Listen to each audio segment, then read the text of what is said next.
คนผู้นี้แบบเกิดอุบัติเหตุนั่นเองเนาะผู้นี้กำลังซีไซขอเกาะอันนี้เนาะเลือดออกเต็มเลย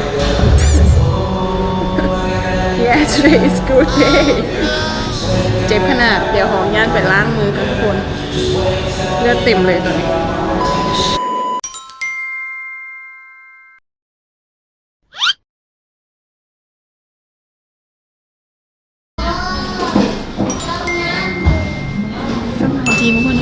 Hello guys, welcome to my channel. Today I will show you about my one day in my life. It's so busy now. สวัสดีทุกคนเนาะซึ่งวันนี้ตอนนี้ในนางอยู่ที่ห้างกาแฟเนาะกำลังนั่งเห็นเวียอยู่เด้อทุกคนซึ่งวันนี้เป็นอีกมื้อนึงที่เป็นมื้อพักอยู่แต่ว่าก็ค่อนข้างยุ่งๆนะซึ่งวันนี้เป็นมื้อเสาร์แต่เมย์หากหับโปรเจกต์มาก็เลยอยากเคลียร์เวียงให้มันแล้วก่อนมื้อวันจันทร์ที่เราสิเข้าไปเสนอเวียงให้บริษัทหนึ่งเนาะซึ่งก็เดี๋ยวของมานั่งเห็นเวียงแล้วก็หลังจากเห็นเวียงแล้วเมย์สิเฮ็ดกิจกรรมอีกแน่นำเมย์มาเลยเด้อ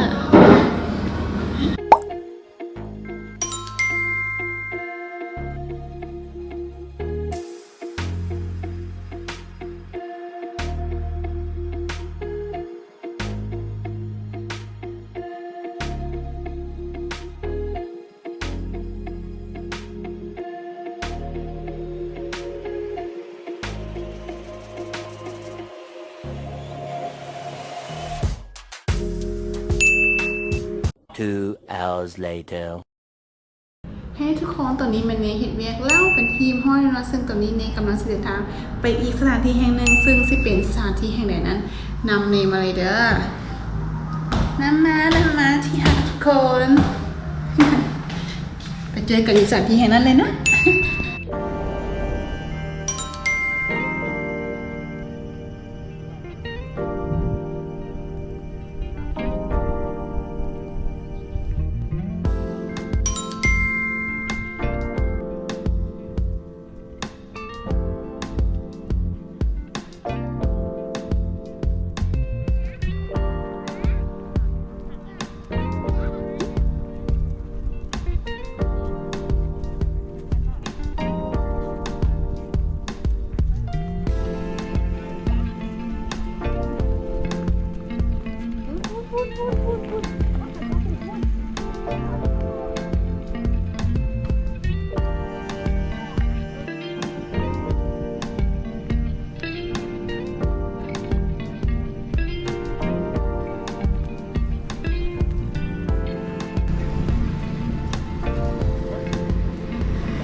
มาลุ้นกันได้เลยทุกคนตอนนี้มันมีแลนด์มันก็มีได้ประมาณ30 นาทีเรียบร้อยแล้วนะเดี๋ยวนี้สเตย์เวทเทรนนิ่งต่อเดี๋ยวนำเมนูนะทุกคนจะไม่ได้ทายเข้าบรรยากาศอินดิชีพอย่างไรแค่ว่าเนาะแต่สิพามาเบิ่งกิจกรรมว่าโอเคตื่นเช้ามาวันนี้ให้อย่างแม่เนาะ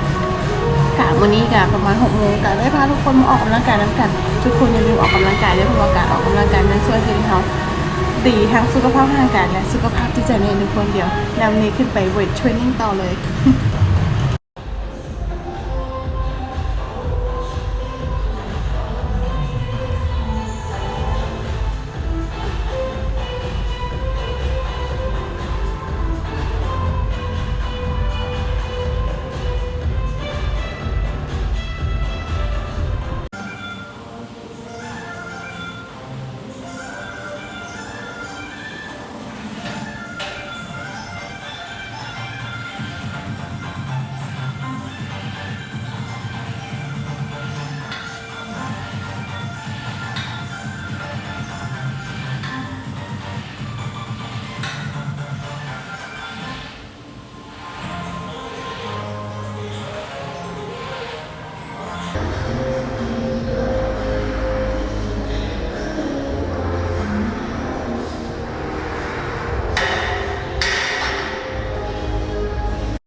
A few moments later. คนคนนี้แบบเกิดอุบัติเหตุนิดนึงเนาะคนนี้เนี่ย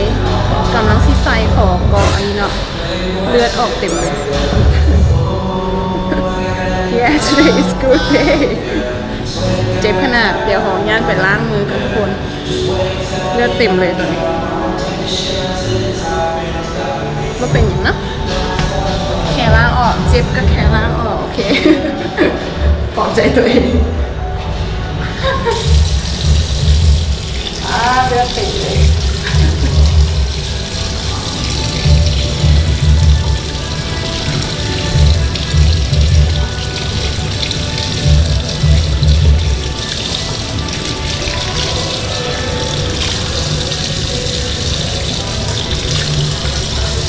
ขอล้างมือก่อนนะหลังจากที่ไปล้างมือมาทุกคนตอนนี้เลือดซ้อออกแล้วแต่ว่าตอนนี้เนี่ยที่เป็นรีบเสร็จนี่เห็นมันครบเนาะแล้วจึงจะขึ้นไปโยคะทั้งเดิมเดี๋ยวมันเป็นกำลังใจให้เด้อ เจ็บแค่ภายนอกแล้วมันเผ็ดอย่างเราก็ได้โอเค very strong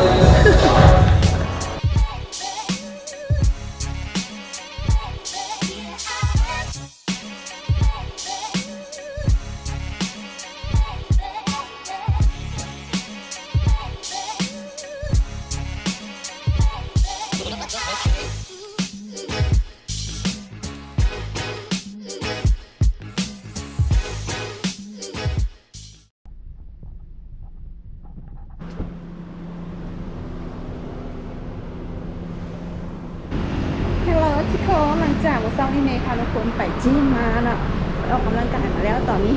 มาเศร้ากินข้าวมันโคนเดี๋ยวจะพาทุกคนมารออยู่ที่โซนตัวนี้เป็นโซนอะไรอย่างตัวนี้เป็นโซนอาหารเปิดใหม่เนาะอยู่ในลาวอยู่ในนครหลวงวิจันทร์ชื่อว่าโซนโซน่าฟู้ดเฮาส์เนาะมีห้างอาหารมีหลายห้างเลยไม่ว่าจะเป็นห้างคาเฟ่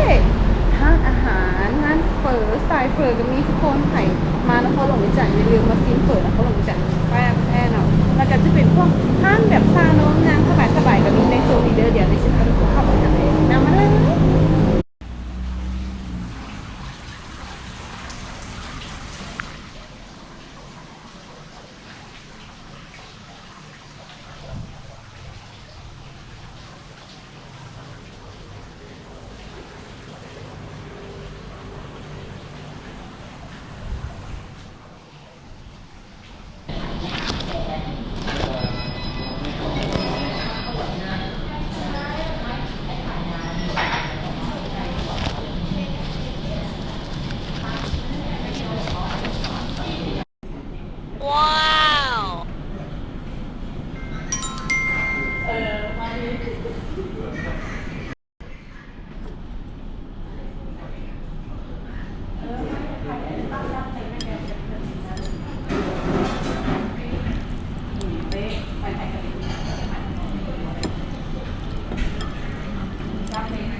ตอนนี้อาหารมาแล้วทุกคนเนี่ยค่ะมาซิมเปิดจากอาหารรสจีเด็ดกันมาแล้วข้าวสุดเลยสวยแล้ว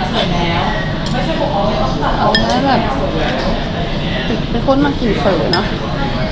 แซ่บใส่เข้าไปเนาะไม่เป็นจะทำดับทำอะไรก็ได้ไงยังไม่ได้ปรุงเชื่อจะเอาซีมก่อน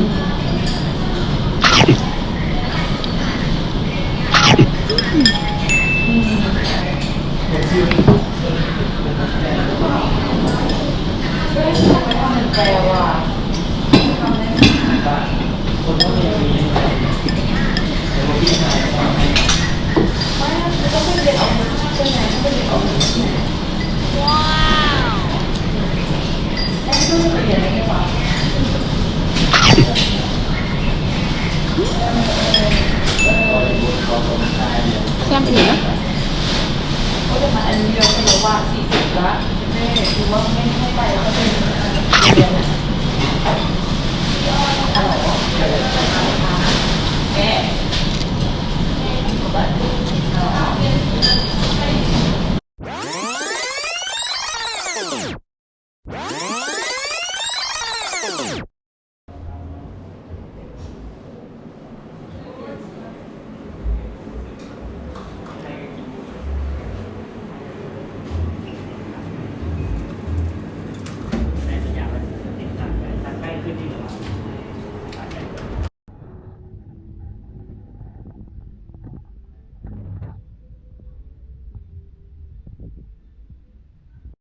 ว่าไปว่ามาบางคนคือสิงงว่าหน้านี้เป็นอย่างคือแบบมีตุ่มมี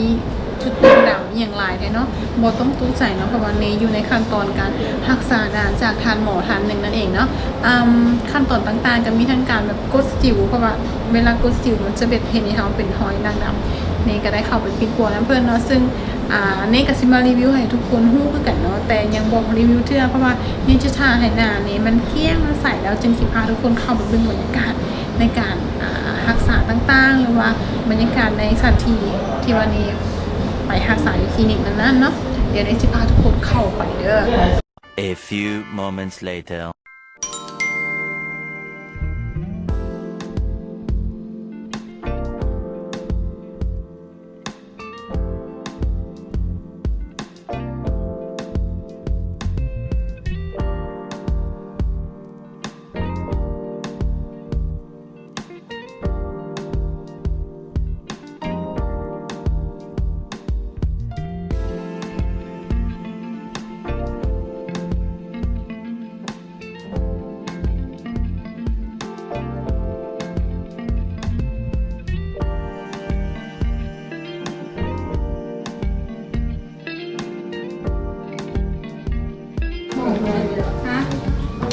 กำลังสิขึ้นไปนวดแล้วตอนนี้เมื่อกี้ออกจากสโตนาฟู้ดเฮาส์แล้วก็มานวดต่อเนาะเดี๋ยวสิไปนวดก่อนเด้อเดี๋ยวสิบ่ได้ถ่ายคลิปเด้อ 1 hour later.